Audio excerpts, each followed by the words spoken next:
Bom, pessoal, hoje eu quero falar um pouco com vocês sobre o que é uma transposição bíblica. Eu vou começar contando a história de Moisés. Segundo a Bíblia, Êxodo, quando Moisés está lá no monte recebendo as tábuas da lei, o povo que acabou de ver Deus mandando 10 pragas, abrindo o mar, fazendo maravilhas, coisas que você não vê todo dia, o povo simplesmente resolve fazer um bezerro de ouro para voltar para o Egito. Ah, pessoal, por que a gente não volta lá para o Egito? É divertido ser escravo, né? É o que está na Bíblia. O povo faz um bezerro de ouro, sabe lá como, no meio de um deserto, porque para fundir um ouro tem que ser temperaturas elevadíssimas. Mas, segundo a Bíblia, Arão vai lá com ferramentas precárias no meio do deserto e faz um bezerro de ouro para poder voltar para o Egito.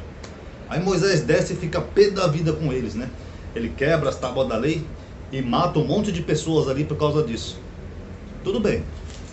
Agora, quando você chega lá no livro de Reis, o livro de Reis narra o reino dividido, pós-Salomão, entre seus dois filhos, Roboão e Jeroboão. Um pega 10 tribos e o outro filho de Salomão fica com 2 tribos, governando sobre elas.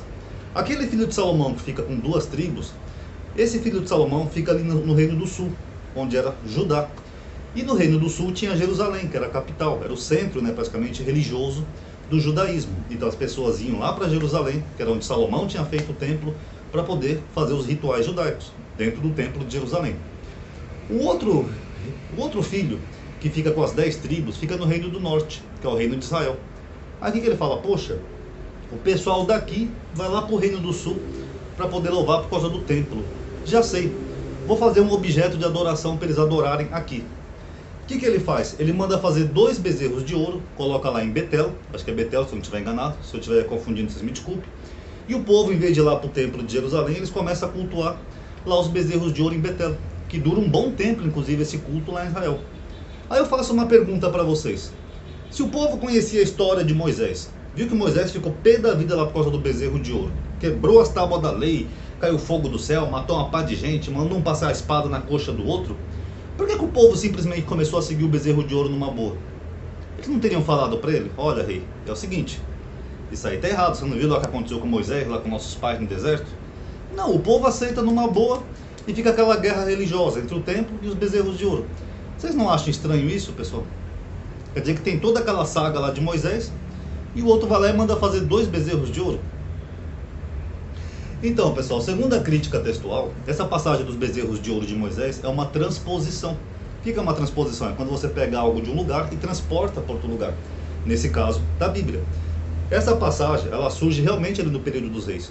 Quando esses bezerros de ouro geram todo esse culto idolátrico, os escribas, para tentar combater o culto ao bezerro de ouro, eles criam essa história de que Moisés era no deserto, o povo tinha feito um bezerro e Moisés tinha ficado bravo. Então eles criaram essa história lá no período dos reis e transpuseram para a saga de Moisés, lá em Êxodo, para tentar combater esse culto. Aí quando chega na época lá da reforma, do rei Josias, tal, não sei o que, todo mundo já absorve essa história como se fosse real. Mas na verdade isso é só uma história criada para combater um culto idolátrico. É uma transposição. E a Bíblia tem passagens assim que são meramente transposições, para transmitir uma mensagem ou ensinar algo, para combater algum culto idolátrico, por exemplo, coisas do tipo. Por exemplo, vamos pegar, por exemplo, a serpente de Gênesis. Essa passagem também foi criada para combater um culto idolátrico, o culto da serpente, que era muito cultuada no mundo antigo. Um outro exemplo, o sacrifício lá de Abraão, que ele pega o filho dele, Isaac, e oferece em sacrifício. Isso era para combater um culto idolátrico que tinha na época, que era o culto ao deus Moloque, onde as pessoas sacrificavam os seus filhos, fazendo passar pelo fogo, em honra desse deus. O que o autor quer mostrar ali é que os filhos de Israel deveriam ser resgatados e não sacrificados. Então tem muitas passagens na Bíblia que elas são transposições. Quando você lê a Bíblia, você pensa que ela se situa numa época, mas na verdade aquela passagem pode ter sido escrita em outra época e ter sido transposta naquela época só para combater algum culto da época. Tá bom, pessoal? Paz a todos.